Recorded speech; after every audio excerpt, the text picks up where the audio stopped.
ओम शांति। आज 11 अगस्त 2021 के बाबा के मधुर महावाक्य सुनेंगे और आज की मुरली में बाबा ने श्रीमत की शक्ति या श्रीमत की ताकत क्या है उसको स्पष्ट किया है। बाबा कहे, बाबा आकर तुम बच्चों को ऐसी श्रीमत देते हैं जिससे तुम भविष्य 21 जन्म के लिए बिगर वजीर सारे विश्व पर राज्य करते हो। तुम्हें किसी की भी राय लेने की आवश्यकता नहीं। बाबा कहे, राय उनको लेनी पड़ती है जिनकी बुद्धि कमजोर होती है। श्रीमत से हमारी बुद्धि इतनी शक्तिशाली बन जाती है जो किसी के राय लेने की भी आवश्यकता नहीं। और ये बुद्धि इतनी शक्तिशाली कैसे बनती? तो बाबा ने कहा, क्योंकि तुम्हारी बाबा के साथ प्रीत बुद्धि है और प्रीत बुद्धि होने कारण सदा विजयी भव का वरदान प्राप्त होता है। दूसरी बात जो आज बाबा ने कही कि बच्चे, बाबा है मीठे ते मीठी सैकरीन। जब हम भी बाबा को याद करते हैं तो हम भी बाप समान मीठे से मीठी सैकरीन बन जाएंगे। तो इसीलिए निरंतर बाबा को याद करना है।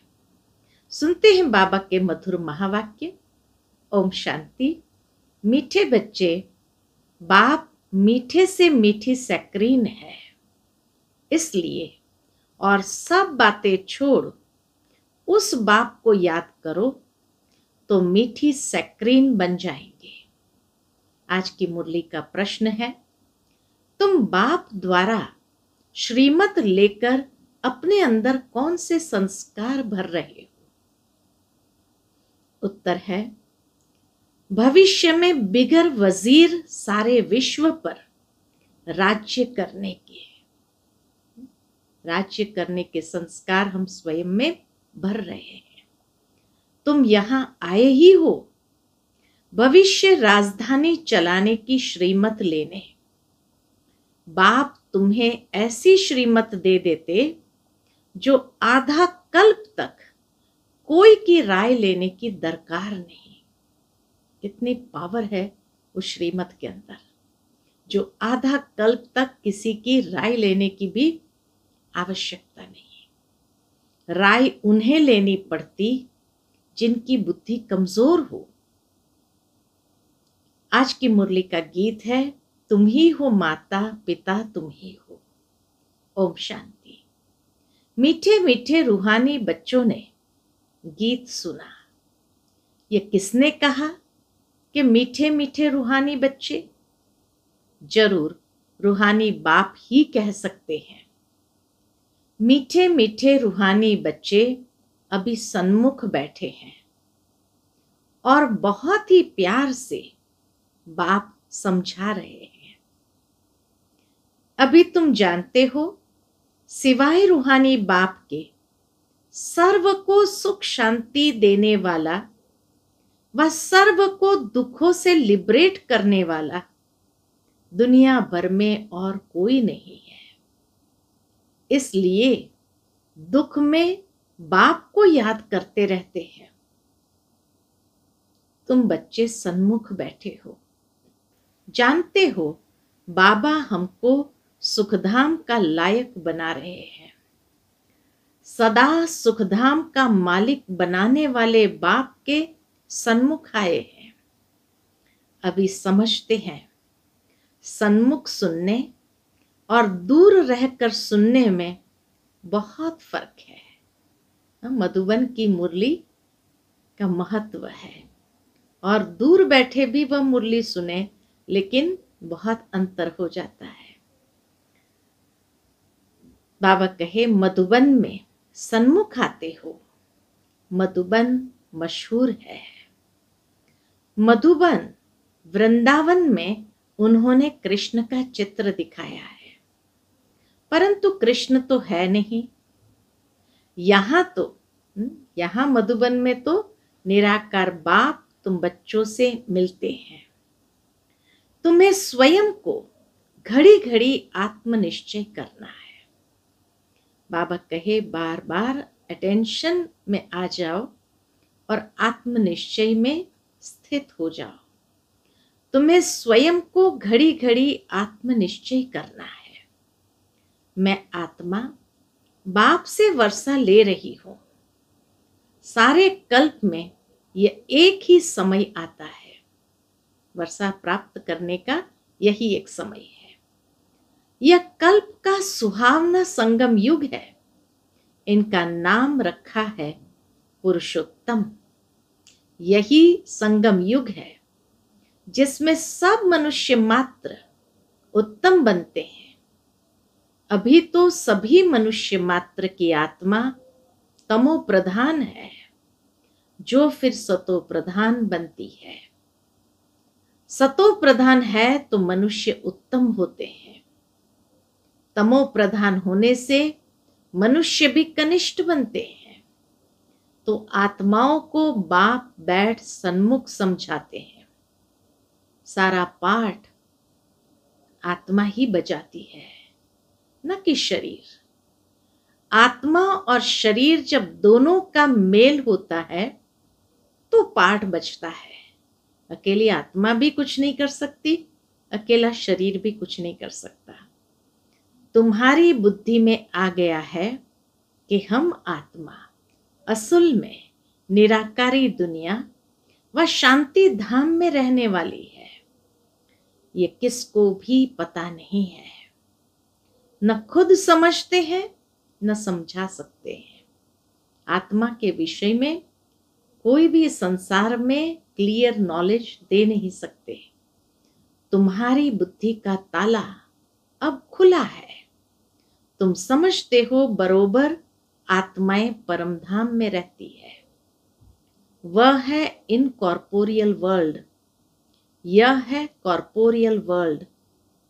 यहां हम सब आत्माएं एक्टर्स, पाठधारी हैं।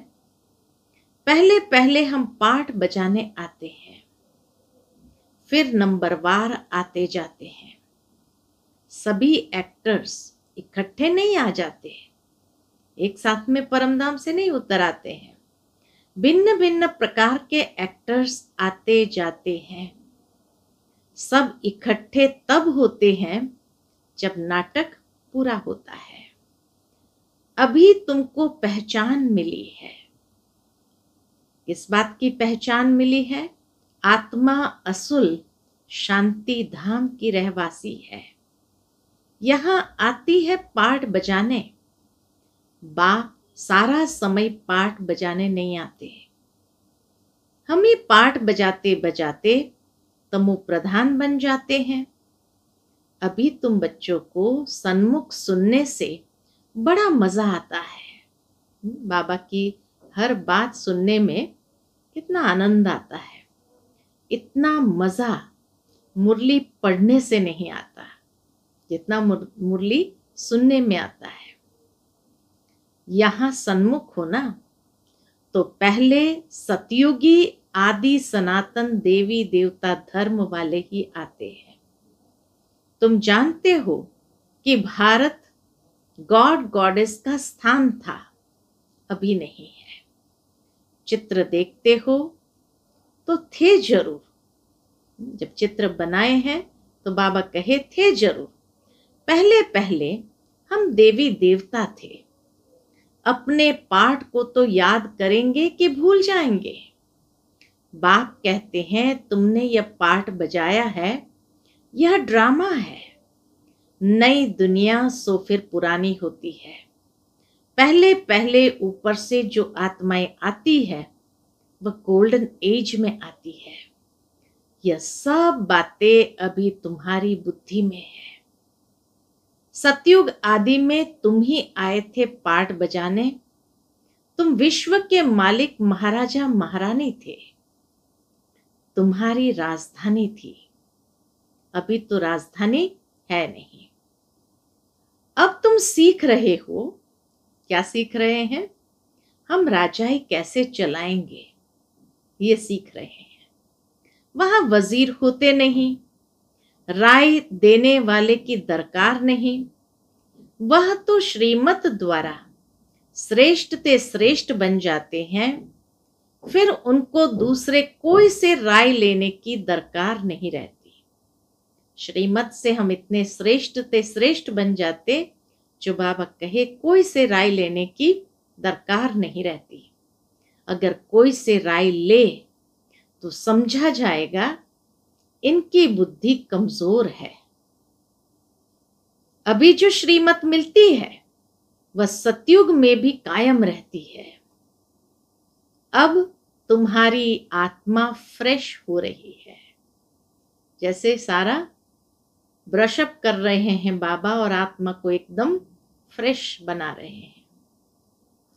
अब तुम्हारी आत्मा फ्रेश हो रही है।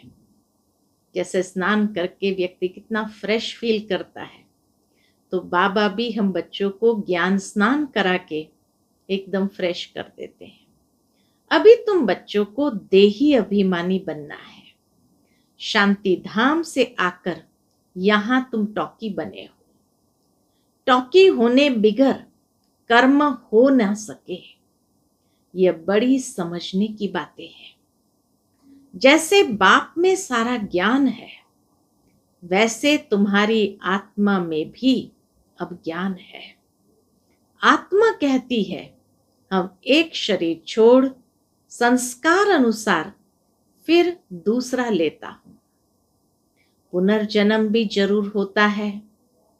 आत्मा को जो भी पाठ मिला है वह बजाती रहती है और संस्कारों अनुसार दूसरा जन्म लेती रहती है।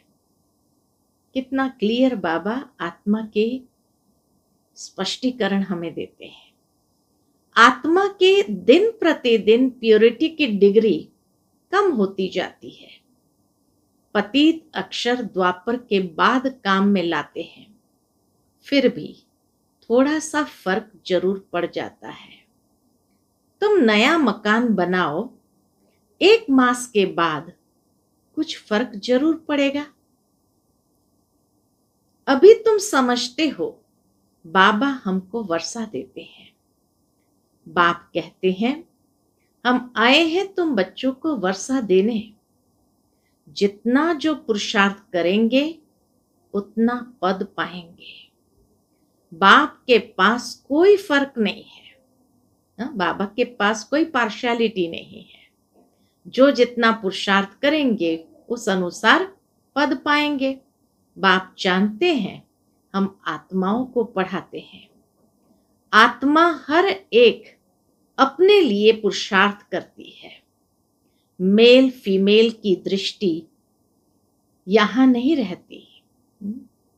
जब आत्मा के संबंध से बातचीत होती तो वहां मेल फीमेल की दृष्टि नहीं रहती। इसलिए बाबा कहते हैं आत्मा हर एक अपने लिए पुरुषार्थ करती है। मेल फीमेल की दृष्टि यहां नहीं रहती। तुम सब बच्चे बेहद बाप से वर्षा ले रहे हो। सभी आत्माएं ब्रदर्स है, जिनको बाप पढ़ाते हैं, वर्षा देते हैं। कितना बाबा आकर के हमारी स्मृति को भी परिवर्तित कर देते हैं। स्थूल स्मृति मेल फीमेल की भी, उससे भी बाबा हम बच्चों को परे ले जाते हैं। बाप ही रूहानी बच्चों से बात करते हैं कि हे लाडले मीठे सिकिलदे बच्चों। कितना प्यार करते हैं बाबा। हे लाडले मीठे सिकिलदे बच्चों, तुम बहुत समय पाठ बजाते बजाते अब फिर आकर मिले हो, किस लिए? अपना वर्षा लेने। यह भी ड्रामा में नोंद है। शुरू से लेकर पाठ नोंदा हुआ है। तुम एक्टर्स पार्ट बजाते एक्ट करते रहते हो। आत्मा अविनाशी है, इसमें अविनाशी पार्ट भरा हुआ है। शरीर तो बदलता रहता है, बाकी आत्मा सिर्फ प्योर से इम्प्योर बनती है। सतयुग में है पावन, इसको कहा जाता है पतित दुनिया। अभी सुख धाम स्थापन होता है, बाकी सब आत्माएं मुक्ति धाम में रहेगी।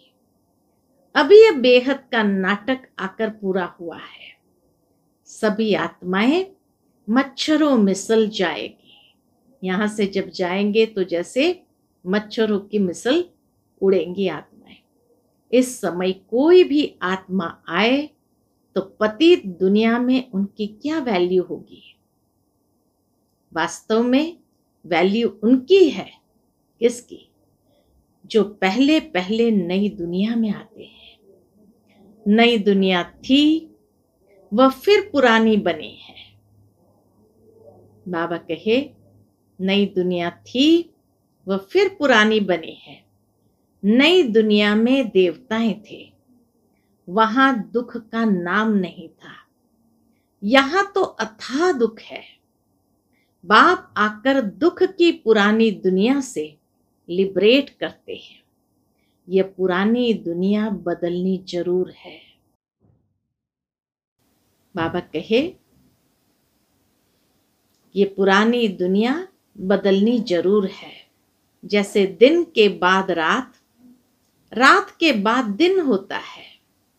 तुम समझते हो बरोबर हम सतयुग के मालिक बनेंगे, तो हम क्यों न आत्मनिश्चय कर और बाप को याद करें। कुछ तो मेहनत करनी होगी। राजाई पाना कोई सहज थोड़ी है। बाप को याद करना है। यह माया का वंडर है जो घड़ी घड़ी तुमको भुला देती है। इसके लिए उपाय रचना चाहिए। क्या उपाय रचेंगे?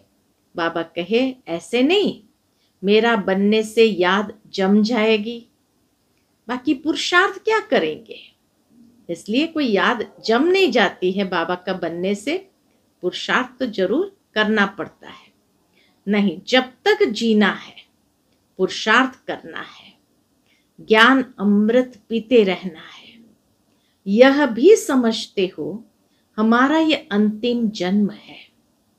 इस शरीर का भान छोड़ देही अभिमानी बनना है। गृहस्थ व्यवहार में भी रहना है। जो बच्चे गृहस्थ व्यवहार में है, बाबा उनको कहते गृहस्थ व्यवहार में भी रहना है।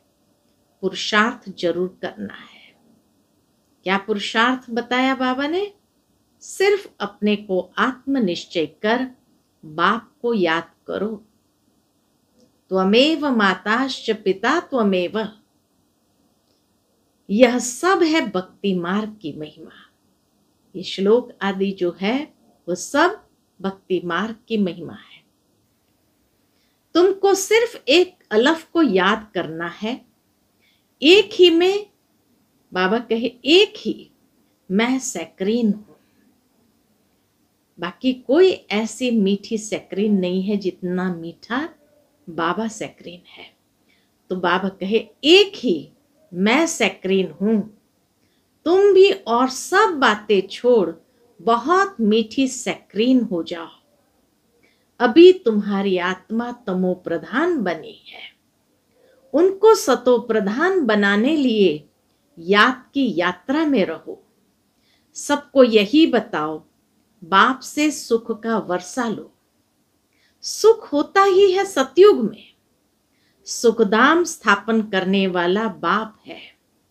बाप को याद करना है बहुत सहज।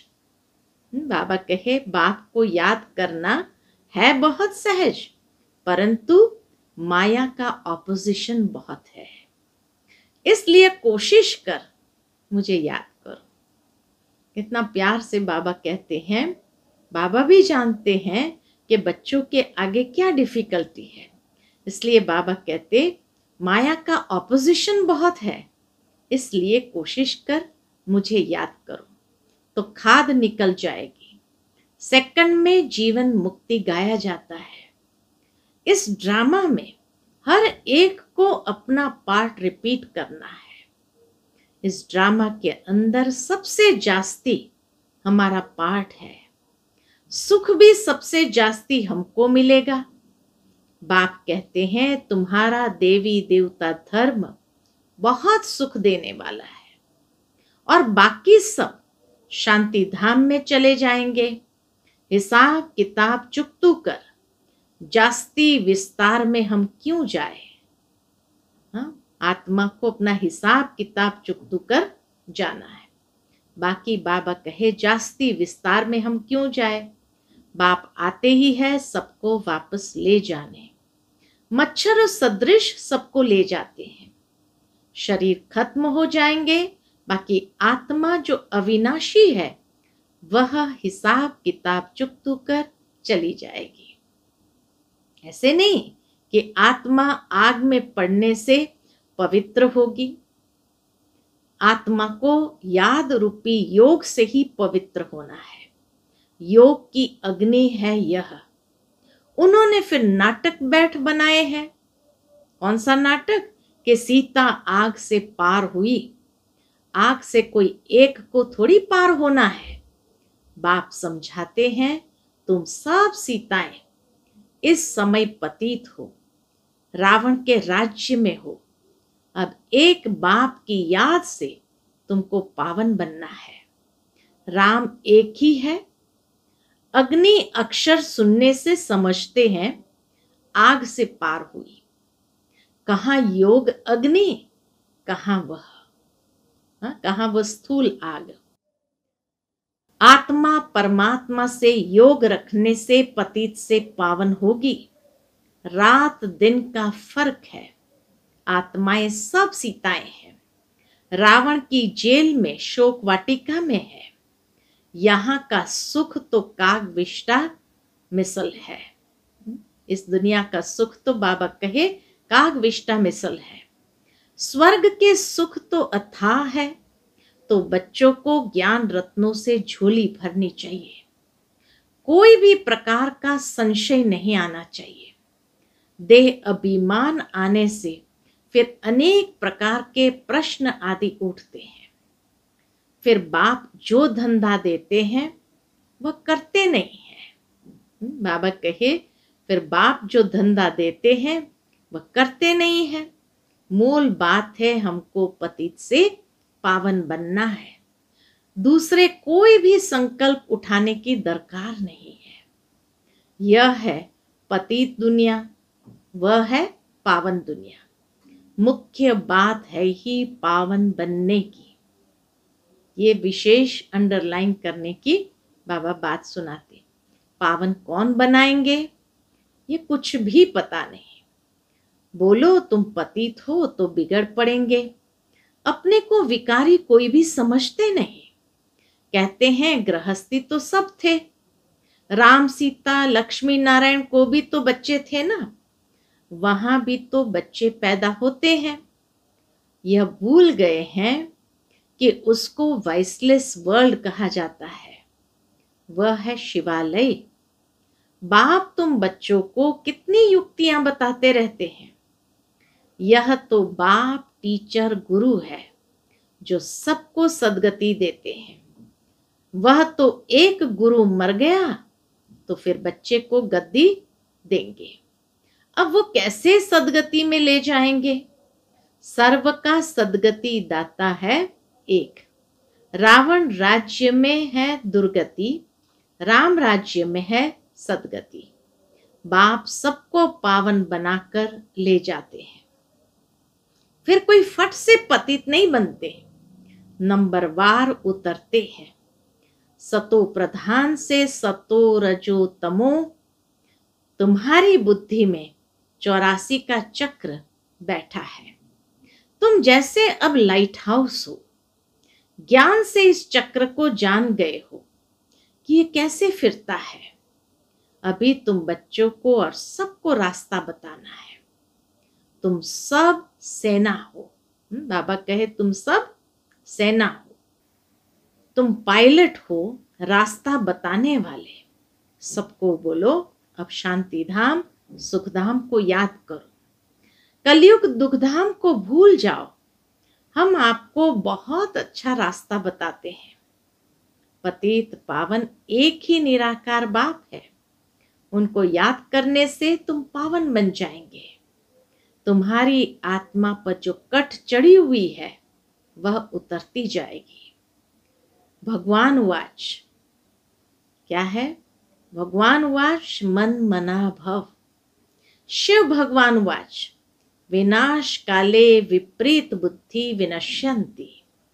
और विनाश काले परमपिता परमात्मा के साथ प्रीत बुद्धि विजयंती। तुम्हारी जितनी प्रीत बुद्धि होगी उतना ऊंच पद पाएंगे। देह अभिमान में आने से इतना ऊंच पद नहीं पाएंगे। अच्छा, मीठे मीठे सिकिलते बच्चों प्रति माता पिता बाप दादा का याद प्यार और गुड मॉर्निंग। रूहानी बाप की रूहानी बच्चों को नमस्ते। हम सब रूहानी बच्चों की रूहानी माता पिता बाप दादा को याद प्यार, गुड मॉर्निंग और नमस्ते नमस्ते। शुक्रिया बाबा, शुक्रिया। आज की मुरली से धारणा के लिए मुख्य सार है। पहली पॉइंट, ज्ञान रत्नों से अपनी झोली भरनी है। किसी भी प्रकार का संशय नहीं उठाना है। जितना हो सके बाप को याद करने का पुरुषार्थ कर पावन बनना है, बाकी प्रश्नों में नहीं जाना है। दूसरी पॉइंट, एक बाप से सच्ची प्रीत रख, बाप समान मीठी सैक्रीन बनना है। आज का बाबा का मधुर वरदान है, हर एक की राय को रिगार्ड दे। विश्व द्वारा रिगार्ड प्राप्त करने वाले बालक सुमालिक भव। हर एक की राय को रिगार्ड दे, विश्व द्वारा रिगार्ड प्राप्त करने वाले बालक सुमालिक भव। चाहे कोई छोटा हो या बड़ा, आप हर एक की राय को रिगार्ड जरूर दो, क्योंकि कोई की भी राय को ठुकराना गोया अपने आप को ठुकराना है। इसलिए यदि किसी के व्यर्थ को कट भी करना है तो पहले उसे रिगार्ड दो, स्वमान दे, फिर शिक्षा दो। यह भी तरीका है। जब ऐसे रिगार्ड देने के संस्कार भर जाएंगे तो विश्व से आपको रिगार्ड मिलेगा। इसके लिए बालक सो मालिक, मालिक सो बालक बनो। बुद्धि बेहद में शुभ कल्याण की भावना से संपन्न हो। आज का बाबा का स्लोगन है, मस्तक पर सदा साथ की स्मृति का तिलक लगाना, यही सुहाग की निशानी है। बहुत सुंदर बात बाबा ने कही, मस्तक पर सदा साथ की स्मृति का तिलक लगाना, यही सुहाग की निशानी है। अच्छा, ओम शांति।